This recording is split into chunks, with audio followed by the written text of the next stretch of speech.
Vətəndaş mövqeyimdə Rayət İmam Əliyev. Bu gün hökumətə ən müxalif olanlar əhalidə narazılıq yaratmaq istəyən bəzi dövlət qurumları və onların rəhbərləridir.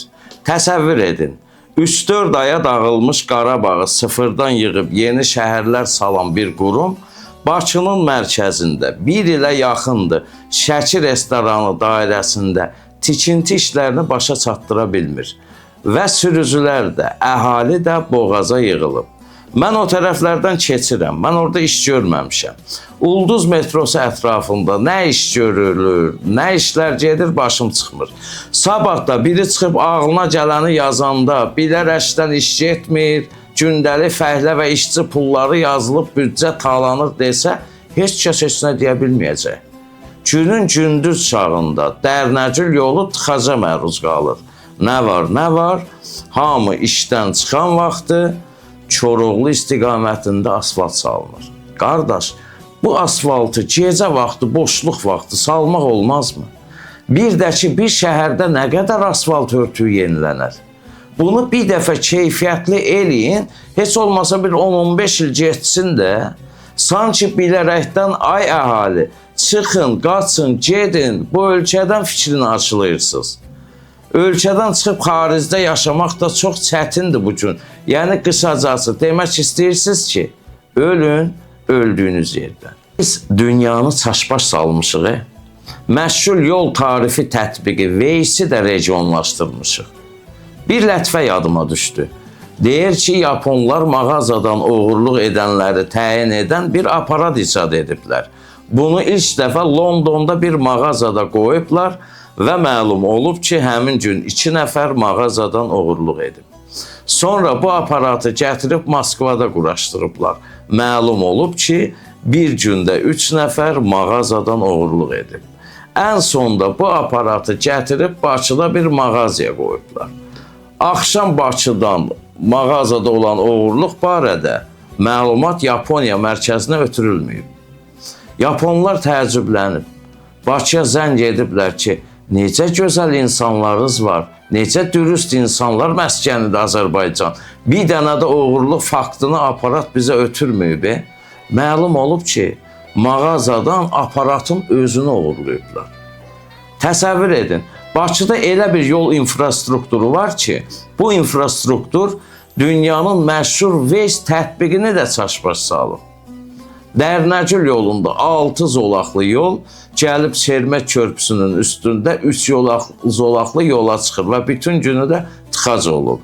Waze-də çaşbaş qalır, gətirib kənar 6-cı zolaqdan sürücünü salıb 3-cü zolağa. İnanın, dünyanı heyrətə gətirmişik, əhsən bizlərə.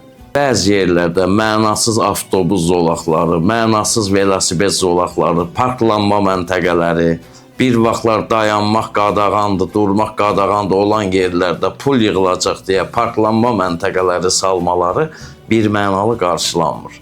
Elə yerlər var ki, oradan 20 dəqiqədən, 30 dəqiqədən bir avtobus keçə və ya keçməyə. Amma avtobus zolağı var. O gün kanalda çıxışım var. 30 dəqiqə tez çıxdım. Üst tərəfli yolun sağ tərəfi parkingdir, sol tərəfində isə bir texniki maşın çosa papaqlarına oxşar konusvari plasmasları düzür ki, təmir gedəcək. Planımın əksinə, verilişə ilə 30 dəqiqə gecişdim.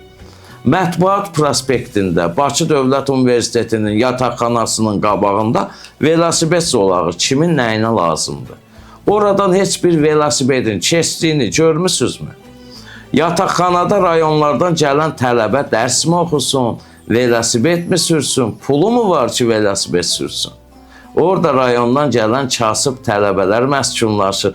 Bu yazıqlar metro kartına pul tapa bilmirlər, velosipedi nəyinə alıb sürəcəklər?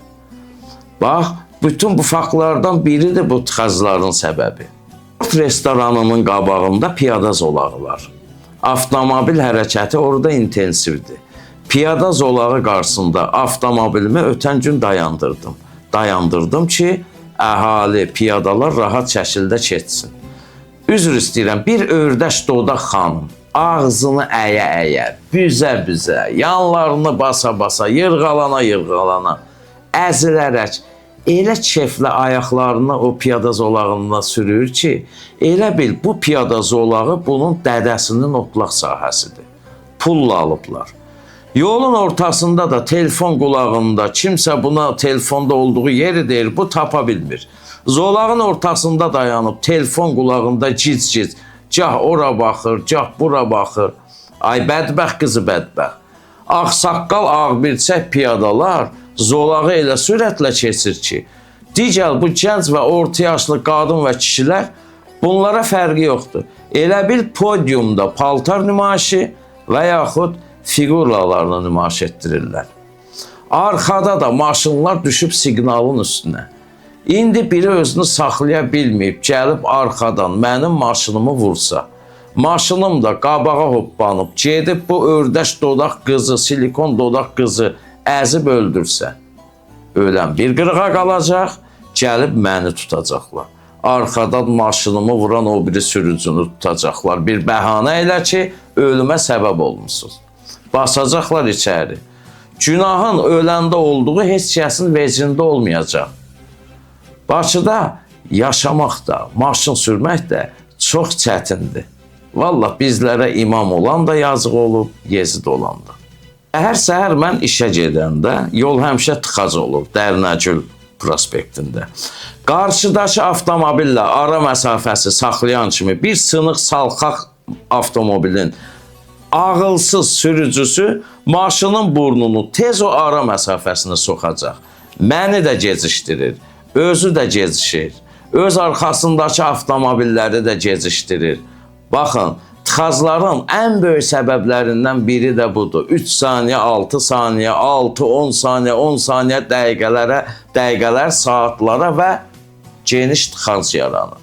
Hələ o Dərnəgül yolu istiqamətində 20 yanvara gedən ərazidə kənar yolun sağında bir Sokar yanacaq doldurma məntəqəsi var. Sürücülərin bəziləri güya o yanacaq doldurma məntəqəsinə girirlər, amma yanacaq vurmurlar.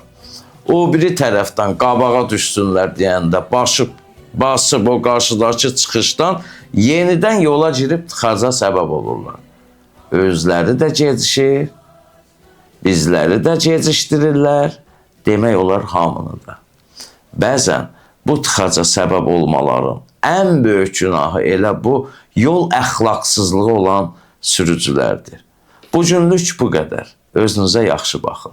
Görüşərik.